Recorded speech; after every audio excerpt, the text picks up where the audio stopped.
بسم اللہ الرحمن الرحیم۔ محترم ناظرین، السلام علیکم ورحمۃ اللہ وبرکاتہ۔ خواتین کو دوبارہ ملے گی دارالعلوم میں آمد و رفت کی مشروط اجازت، انتظامیہ کے رخ میں نرمی، مگر تاہنوز پابندی برقرار، نئے قوانین کو دی جا رہی ہے حتمی شکل۔ تفصیلات کے مطابق عالمی شہرت یافتہ دینی دانشگاہ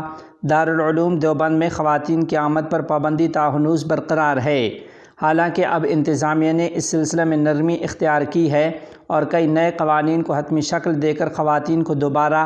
دارالعلوم دیوبند میں آمد و رفت کی مشروط اجازت دینے پر غور و فکر کیا جا رہا ہے۔ ادارہ کے محتمم و شیخ الحدیث حضرت مولانا مفتی ابوالقاسم نعمانی دامت برکاتہم نے سوشل میڈیا پر وائرل خبروں کی تردید کرتے ہوئے واضح کیا ہے کہ ابھی تک پابندی ہٹائی نہیں گئی ہے، بلکہ انتظامیہ کچھ نئے قوانین بنانے پر غور کر رہی ہے، جس کے بعد ہی خواتین کو دارالعلوم دیوبند میں آمد و رفت کی مشروط اجازت دی جائے گی۔ واضح رہے کہ سال رواں نئے تعلیمی سال کے آغاز کے ساتھ ہی دارالعلوم دیوبند کی انتظامیہ نے طلباء کی بہتر تعلیم و تربیت کے لیے کئی نئے قوانین نافذ کیے تھے تاکہ طلباء کی مکمل توجہ پڑھائی کی طرف گامزن رہے،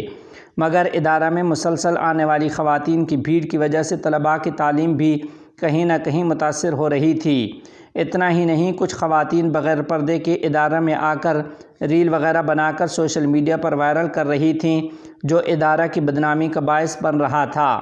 مسلسل اس طرح کی شکایات ملنے کے بعد اور دیگر تمام باتوں کو مد نظر رکھتے ہوئے انتظامیہ نے اسی سال 17 مئی کو ادارے میں خواتین کے داخلے پر مکمل پابندی عائد کر دی تھی، جس کی وجہ سے دارالعلوم دیکھنے کی خواہش رکھنے والی خواتین کو مایوسی ہوئی تھی۔ مگر اب ایک مرتبہ پھر انتظامیہ نے اپنے موقف میں نرمی برتتے ہوئے خواتین کو دوبارہ ادارہ میں داخلہ کی مشروط اجازت دینے کا فیصلہ کیا ہے۔